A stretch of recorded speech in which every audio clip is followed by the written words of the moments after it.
देखिए अब मुझे पता है डे के बाद क्या आता है ढ, मुझे पहले डे तो बनाना ही पड़ेगा।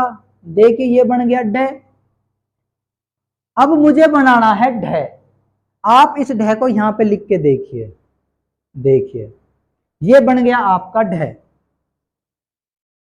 इसमें देखिए आप ड और है की आवाज आ रही है, ड और है की आवाज आ रही है। इधर देखिए पहले तो मैंने ड बनाया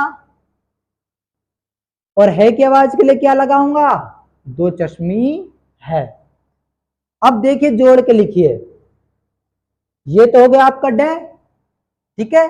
देखिए लिखा हुआ है, इसको काट दूं। अब है की आवाज के लिए आएगा दो चश्मी है, ये लगा दिया तो ये क्या बन गया ढ। ढ तो मेरा बनाई हुआ है, अगर दो चश्मी है लगा दूंगा तो वो क्या बन जाएगा ढ। उम्मीद है आपको ये सत्र भी समझ में आई होगी।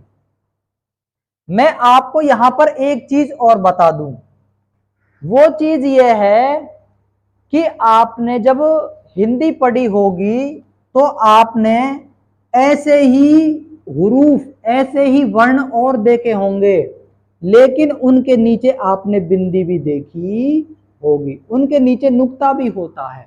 देखिए इन दोनों में और इन दोनों में क्या फर्क है, इन दोनों में सिर्फ ये फर्क है, इसमें नुक्ते होते हैं। ये तो है ड और ये है ढ, ये है अड़े और ये है अढ़े, ठीक है।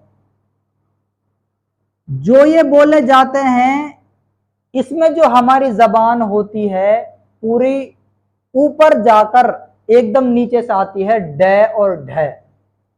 इसमें जो हमारी जबान होती है वो इतनी ऊपर नहीं जाती, हमारे तालू के नहीं लगती, अड़े और अढ़े।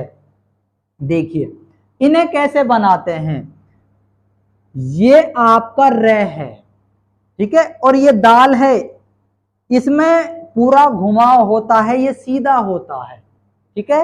अगर घुमाव होगा तो उसमें नुक्ते नहीं होंगे, अगर घुमावदार होगा, अगर दाल के ऊपर तुएं की अलामत लगेगी तो, अगर रे के ऊपर तुएं की अलामत लगेगी तो आप ये समझ लो ये क्या है अड़े, ठीक है।